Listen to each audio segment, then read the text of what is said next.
কাল একবার যশের বাড়ি যেতে হবে। কেন? কি মানে কতদিন হলো নার্সিংহোম থেকে ফিরেছো, চেক আপ হয়নি, এটা খেয়াল আছে তোমার? দেখো মেডিসিনগুলো তো চেঞ্জ করতে হবে।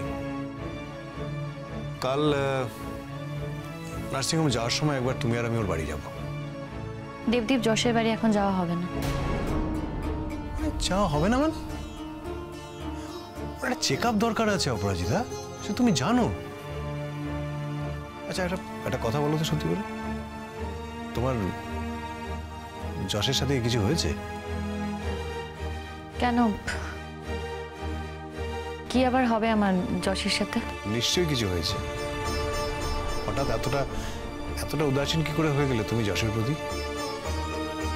আমার বাড়ির লোক কিছু বলেছে? কেউ কিছু বলেনি আমাকে, আমার নিজেরই মনে হচ্ছে। দেখো যশ তো নিজেই আসতে পারে তোমার ওখানে চেক আপ করাতে। ও তো হসপিটালে এলো দোলের সময়, ওর বাড়ির লোকরাই ওকে নিয়ে এসেছে। তো চাইলে নিজের বাড়ির লোকদের নিয়ে তোমার কাছে যেতে পারে। তোমাকে যে ওর বাড়িতে যেতে হবে তার তো কোনো মানে নেই। মানে মানে তুমি কি চাইছো বলো তো অপরাজিতা? যশের শরীরের এমনিতেই এই অবস্থা, এই অবস্থায় ও আমার হসপিটালে আসবে আমার কাছে চেক আপ করানোর জন্য? না, আসা তো কিছু নেই। অন্য পেশেন্টরা আসে না নাকি তুমি প্রত্যেকটা পেশেন্টের বাড়ি গিয়ে তার ট্রিটমেন্ট করো? অপরাজিতা, এটা যশ, ওর সাথে তুমি অন্য পেশেন্টের তুলনা করছো কি করে? না করা তো কিছু নেই। অ্যাজ আ ডক্টর তোমার কাছে সব পেশেন্ট সমান হওয়া উচিত। যশ আমাদের বন্ধু অপরাজিতা। বন্ধু তো কি হয়েছে দেবদীপ? আজকে বন্ধু বলেই হাজার অপমান করা সত্ত্বেও আমরা বারবার ছুটে গেছি। আর ও তো এলো, আমি তো বারবার এক কথাই বলছি, দোলে যখন এলো তখন বাড়ির লোকদের নিয়ে তোমার কাছে তো যেতে পারে চেক আপ করাতে। এটা আমি মন থেকে মানতে পারছি না অপরাজিতা। কেন? মন থেকে না মানার কি আছে? এটা ঠিক না। কোনটা ঠিক না দেবদীপ? তোমার মনে হয় না তুমি যশের ব্যাপারে একটু বেশি ইমোশনাল হয়ে পড়ছো? ও বাড়িতে গেলে কি অশান্তি হবে সেটা তো তুমি খুব ভালো করেই জানো তো তুমি। আর সেটা নিশ্চয়ই যশের ভালো লাগবে না। আর ও বাড়িতে গেলে তোমাকে যেসব অফেন্সিভ কথাবার্তা শুনতে হবে, তোমার ওয়াইফ হিসেবে সেটা আমার পক্ষে মেনে নেওয়া সম্ভব নয়। আচ্ছা আমাকে একটা কথা বলো তো, আমরা ও বাড়ির লোকেদের ধরছি কেন? যশ ইজ আওয়ার প্রায়োরিটি, মানে ও বাড়ির লোকেরা তো নয়। যশ আমার কাছে একা প্রায়োরিটি নয় দেবদীপ। যশ অসুস্থ অপরাজিতা। তোমার কি মনে হচ্ছে সেটা আমি জানি না? নাকি আমি যশকে নিয়ে কিছু ভাবি না? দেবদীপ, আমি যশকে ভালোবাসি। আমি চাই ও যে কটা দিন আমাদের মধ্যে আছে ও ভালোভাবে থাকুক, শান্তিতে থাকুক। আর আমার মনে হয় এটা আমরা দুজনেই চাই, তাই না? তাহলে এসব কথা উঠছে কেন? দেখো যতবার ওর বাড়িতে যাই ততবার অশান্তি হয়, আর সেটা যশের খারাপ লাগে, সেটাই স্বাভাবিক। আজকে ও রিয়্যাক্ট করে, ওর মুখ দিয়ে কতটা রক্ত উঠলো সেদিনকে দেখলে তো। আমরা দুজনে নিশ্চয়ই কেউ চাই না যে সেম ঘটনা রিপিটেশন হোক কালকে। চাও না তো? একেবারেই না। তাহলে যশকে বলো না তোমার ওখানে এসে চেক আপ করিয়ে যেতে। ও যে আমার ওখানে এসে চেক আপ করালে কোনো অশান্তি হবে না সেটা তুমি কনফার্ম? বাড়িতে না বলে বেরোলেই হলো। কিন্তু জানাজানি হলে তো আবার সেই অশান্তি। হ্যাঁ, জানাজানি হলে অশান্তি হবে, না জানলে তো অশান্তি হবে না। কিন্তু আমরা যদি ওর বাড়িতে যাই না, অশান্তিটা হবেই। দেখো তোমার হাসপাতাল তো কাছাকাছি ছিল, মানে ওর বাড়ির কাছাকাছি, আর আমার হসপিটালটা বেশ অনেকটা দূর, মানে ঘন্টাখানেক লেগে যাবে আসা যাওয়া করতে। তাই আমি চাইছিলাম না যে ও এতটা জার্নি করুক। আমরা কি আমাদের সব চাওয়ার দাম সব সময় দিতে পারি? যশের জন্য কিন্তু এটাই বেটার হবে, ট্রাস্ট মি। দেখো আসলে যশের জন্য যেটা বেস্ট হতে পারতো সেটা তো ওরা হতে দিল না। অনেস্টলি মানে যশ যদি এখানে থাকতো তাহলে এটাই ওর জন্য বেস্ট হতো। যা হয়নি সেটা ভেবে তার কোনো লাভ নেই। তুমি বরং যশকে একটা ফোন করো, ফোন করে বলো যাতে তোমার কাছে এসে চেক আপটা করিয়ে যায়। যশের খারাপ লাগবে অপরাজিতা? না, খারাপ লাগবে না। খারাপ লাগবে। দেখো যশকে আমি বলেছি যে ওর বাড়ি গিয়ে আমি চেক আপ করে আসবো। দেখো যশ কোনো অবুঝ ছেলে নয়, ও বুঝবে। তুমি ফোনটা করো, করে বলো তোমার কাছে এসে যেন চেক আপ করিয়ে যায়। তুমি একবার কথা বলে নাও না। আমি কেন কথা বলবো? তুমিও ডক্টর, তুমি ফোন করো। আচ্ছা ঠিক আছে, তুমি ফোনটা করো, আমি কথা বলে নিচ্ছি। ফোনটা দাও।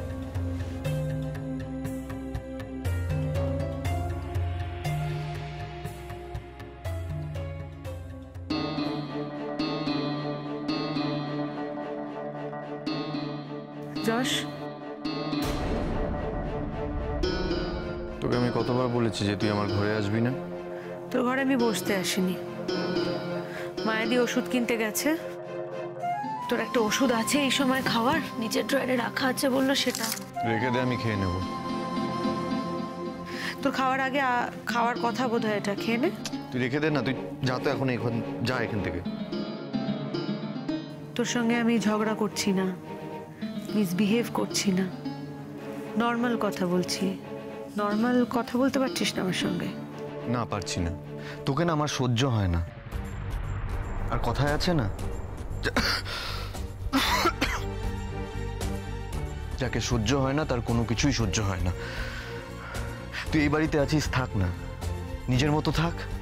আমাকে আমার মতন ছেড়ে দে প্লিজ। তোকে তোর মতো করেই ছেড়ে দেওয়া হয়েছে। তুই তুই আমার কথা শুনিস? তুই আমার কথার কোনো গুরুত্ব দিস, দাম দিস কিছু? তোর যেটা ইচ্ছে হচ্ছে তুই সেটাই করছিস। নেই তো, তোর দাম নেই, তোর কথার দাম থাকবে কোথা থেকে? আমাকে বারবার এতটা কষ্ট তুই দিতে পারিস না যশ। আমি কি পারি আর কি পারি না সেটা পুরোপুরি আমার ব্যাপার। আর তুই তো জানিস যে তুই আমার সামনে এলেই তোর সম্মানটা এভাবেই নষ্ট হবে। তোকে আমি এভাবেই অপমান করব। সব জেনে বুঝেও কেন আসিস তুই? কেন আসিস আমার কাছে নিজের সম্মানটা নষ্ট করতে? তোকে ভালোবাসি বলে, তোকে সত্যি সত্যি বড্ড ভালোবাসি বলে। যে ভালোবাসার কদর তোর কাছে নেই।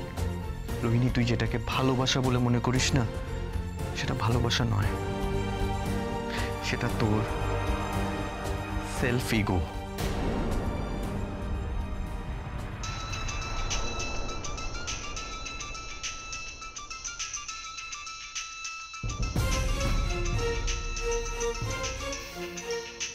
তোর এখানে কাজ শেষ হয়ে গেছে?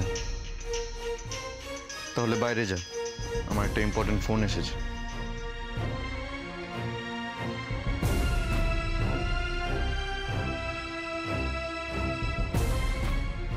শাবনামের ফোন এসেছে বলে কথা। এখন তো তুই আরো ঘর থেকে আমাকে বার করে দিতে চাইবি।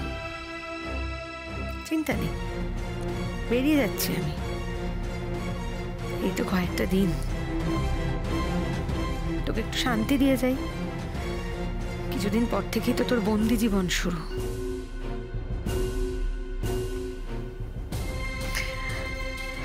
আমি আসছি, খেয়ে নিস ওষুধটা।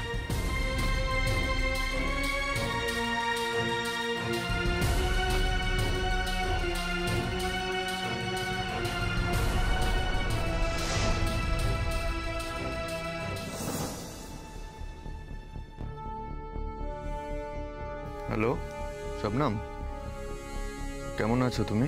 ভালো। তোমার শরীর ঠিক আছে? ওষুধ খাচ্ছ? না, চলে গেলে হবে না। ওরা কি কথা বলছে সেটা আমাকে জানতে হবে। হ্যাঁ হ্যাঁ, তোমরা ভালো তো? হ্যাঁ ভালো আছি।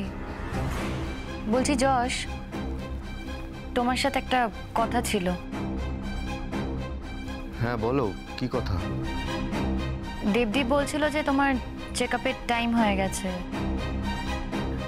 তাই তোমার চেক আপ করতে তোমার বাড়ি যাবে।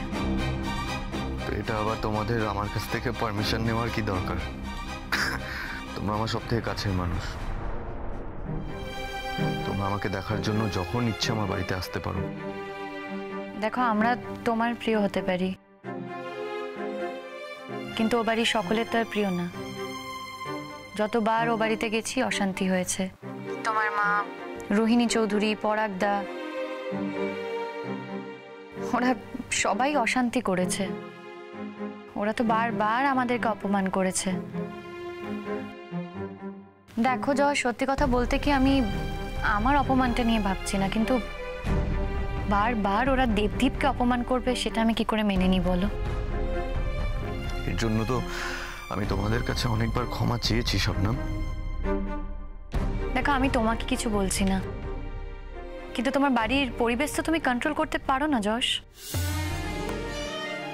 আর ওরা তো কেউ তোমার কথা শোনে না, তাই আমি ঠিক করেছি, মানে আমি বলছিলাম তুমি যদি কাল দেবদীপের ওখানে এসে একবার তোমার চেক আপটা করিয়ে যাও। দেবদীপের ওখানে? কেন, তোমার কোনো সমস্যা আছে? না না, সমস্যা থাকবে কেন? তুমি তো ঠিকই বলেছো। সত্যি তো, বারবার তোমাদেরকে আমার জন্য কেন অপমানিত হতে হবে? তোমরা আমার জন্য যা করেছো সেটা নিজের লোকও করে না। তোমাদের যে সম্মানটা আমার দেওয়া উচিত ছিল সেই সম্মানটাকে আমি দিতে পেরেছি? পারিনি। এরপরও যে দেবদীপ আমার চিকিৎসা করছে এটাই তো অনেক। ভুল বোঝো না আমাকে। দেবদীপ তোমার বাড়ি যেতেই চাইছিল, ও বারবার বলছিল যে সকালে কাজে যাওয়ার আগে তোমার বাড়িতে গিয়ে তোমার চেক আপ করে আসবে, আমি না করেছি। দেবদীপের মতো মানুষকে কি অপমান করলে আমার খারাপ লাগবে যশ, আমার সত্যি খুব কষ্ট হবে। আমি ভুল বুঝিনি তোমাদের, একদম এসব ভেবো না। আচ্ছা, দেবদীপ কি কাছে আছে তোমার? একবার একটু দেবে ওকে ফোনটা? এনো। হ্যালো যশ, কেমন আছো? তুমি বোধহয় আমাকে তোমার বন্ধু বলে মনে করো না, তাই না? হঠাৎ এই কথা? যদি আমাকে তোমার বন্ধু বলে মনে করতে তাহলে তোমার মনের কথাগুলো অন্য কাউকে দিয়ে বলাতে না। আর তাছাড়া তোমরা যে কথাটা বলছো সেটা তো ভুল কিছু বলনি, উচিত কথাই তো বলেছো তোমরা। দেখো যশ, এই কথাগুলো সম্পূর্ণ অপরাজিতার, তাই আমি ওকে বলেছি তোমাকে ফোনটা করার জন্য।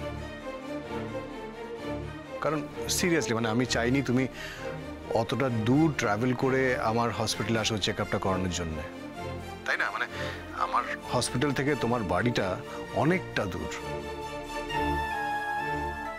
It's quite a distance. তো আমি চাই না তুমি অতটা আসো ট্রাভেল করে। আমার কিছু হবে না দেবদীপ,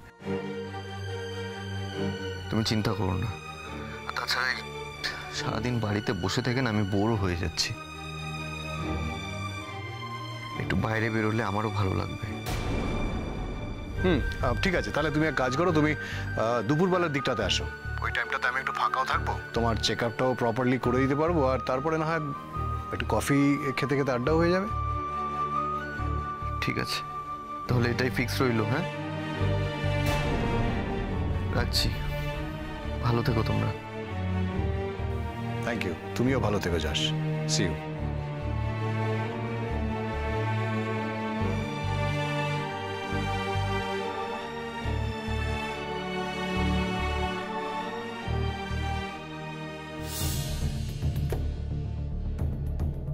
এ তো মেঘনা চাইতেই জল। এত তাড়াতাড়ি যে একটা সুযোগ আসবে এরকম আমি কল্পনাও করতে পারিনি। স্বপ্নদীপকে খবরটা দিতে হবে। শবনম, এবার সারা জীবন তোমাকে আফসোস করতে হবে। কেন তুমি দেবদীপকে জোর করলে যশের বাড়িতে না এসে হসপিটালে ওকে ডেকে নিতে?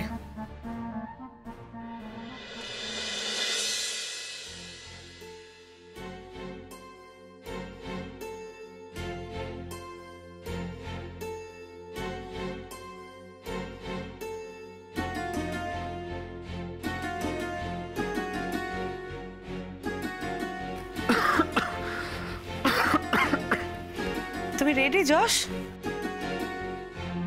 হ্যাঁ, আসলে 10:30টায় নার্সিংহোমে পৌঁছতে হতো।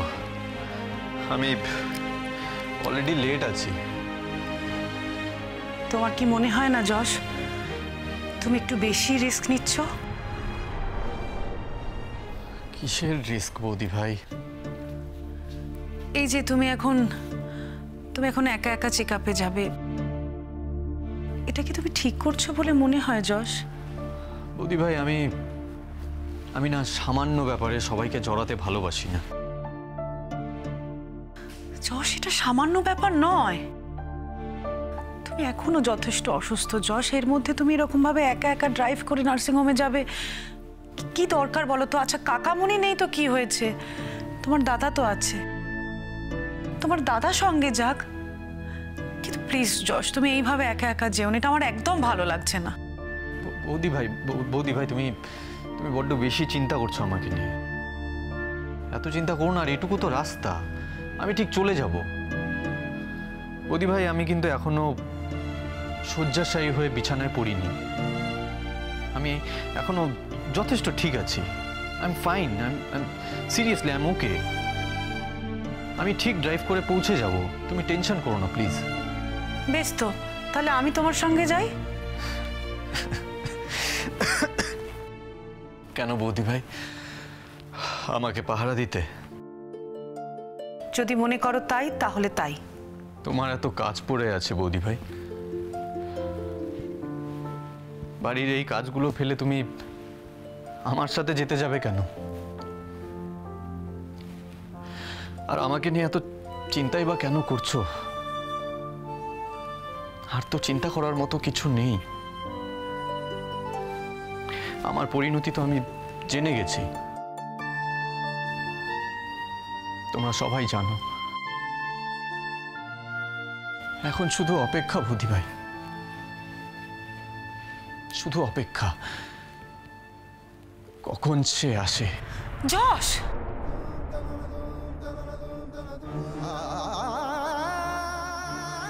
রাগ করলে বৌদি ভাই? আমি মজা করছিলাম। কি ধরনের মজা এটা যশ? এটা কি ধরনের মজা? যশ, তুমি একদম একদম ঠিক হয়ে যাবে। তুমি দেখো দেখো, শাবনাম রয়েছে, দেবদীপ রয়েছে, আমরা সবাই আছি। আমাদের সকলের ভালোবাসায়, প্রার্থনায় তুমি ঠিক সুস্থ হয়ে উঠবে যশ। বৌদি ভাই, তোমাকে একটা কথা বলতে চাই। আমি যদি এখন সুস্থ নাও হয়ে উঠি, আমি যদি সুস্থ না হই আর কোনোদিনও, তাহলে আমার এই জীবনে আর কোনো আক্ষেপ থাকবে না। কারণটা তোমাকে বলি বৌদি ভাই, আমি না এটা বুঝতে পারছি বৌদি ভাই, যে আমার জীবনের বৃত্তগুলো সম্পূর্ণ হচ্ছে। আর তাছাড়া আমার জীবনের এত টানা পড়ে নে আমি না ক্লান্ত। যশ, আমাদের জীবনটা না একটা গোলক ধাঁধার মতো। তোমার মনে হবে যে তুমি একটা বৃত্ত সম্পূর্ণ করেছো, কিন্তু দেখবে তুমি আবার অন্যদিকে আর একটা বৃত্তের মধ্যে ঢুকে পড়েছো। যশ, তুমি তোমার জীবনে সব সময় কাউকে না কাউকে আঁকড়ে ধরেই বাঁচতে চেয়েছো যশ। তোমার জীবনের সমস্ত ঘটনাগুলো, তোমার জীবনের প্রত্যেকটা ওঠানামার সঙ্গে জড়িয়ে আছে। এবার আস্তে আস্তে একা বাঁচতে শেখো যশ। নিজের জন্যে বাঁচো, প্রাণ খুলে বাঁচো, নিজেকে নিয়ে স্বপ্ন দেখা শুরু করো। দেখবে যশ, জীবনের মানেটাই বদলে যাবে। আমার একা বাঁচার জো আছে, আমাকে তুমি একা নার্সিংহোমে যেতে দিচ্ছ না, অথচ একা বাঁচার কথা বলছো। সে তো তুমি একা একা ড্রাইভ করে যাবে তাই বলেছি, তোমার শরীর খারাপ। ঠিক আছে তো, যদি একা যেতেই হয় তুমি ক্যাবে করে চলে যাও, একা ড্রাইভ করে যেও না। ক্যাব পেলে তো ক্যাবেই চলে যেতাম বৌদি ভাই। আজকে ওদের স্ট্রাইক চলছে, ওরা কেউ যাবে না, আর রাস্তাঘাটে ক্যাবও নেই, পাবো না একটাও। তাই অগত্যা আমাকেই ড্রাইভ করতে হবে। আর দাদাভাই শবনম আর দেবদীপকে পছন্দ করে না, তাই দাদাভাইকে ওখানে নিয়ে যাওয়ার প্রশ্নই ওঠে না। আমি ঠিক পৌঁছে যাব, প্লিজ তুমি টেনশন করো না। আচ্ছা ওকে ফাইন, আমি ওখানে পৌঁছে তোমাকে একটা ফোন করে দেবো, কেমন? বুঝলাম, তোমাকে বোঝানোটাই বৃথা, তুমি কারুর কথা শুনবে না। যাকে তোমার প্রেসক্রিপশন ওগুলো সব কোথায় রেখেছো? সব গুছিয়ে টুছিয়ে রেখেছো তো? হ্যাঁ এই তো এখানে রাখা আছে, আমি আমি দেখে নিচ্ছি। না না না না না, তোমাকে আর কিচ্ছু দেখতে হবে না, আমি সব গুছিয়ে নিচ্ছি। যশ, তুমি একটা কাজ করো না বাবা, তুমি তাড়াতাড়ি নিচে যাও, গিয়ে একটু ব্রেকফাস্টটা সেরে ফেলো, কারণ তোমার তো এরপরে আবার ওষুধও খাওয়ার আছে নাকি? হ্যাঁ, খেয়ে বেরোবে তো? বৌদি ভাই ওই ওষুধটা 8 ঘন্টা পর খেতে হয়, আমি না হয় নার্সিংহোমে গিয়েই খেয়ে নেব। আচ্ছা ঠিক আছে, তুমি একটু মনে করে জলের বোতলটা নিয়ে চলে যাও, যাও। যশ,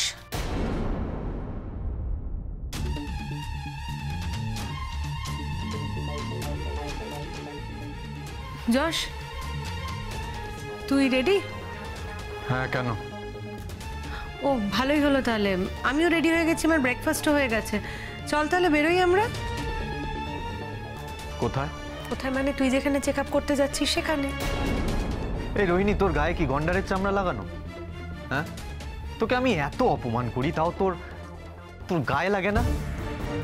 তোকেও তো একটা কথা আমি বছরের পর বছর ধরে বলে যাচ্ছি যশ, তুই বুঝছিস না, তাই আমিও বুঝছি না। আর যাই হোক, তোর ক্ষতি হয়ে যাক কোনো মর্মেই তো আমি এটা অন্তত চাইবো না।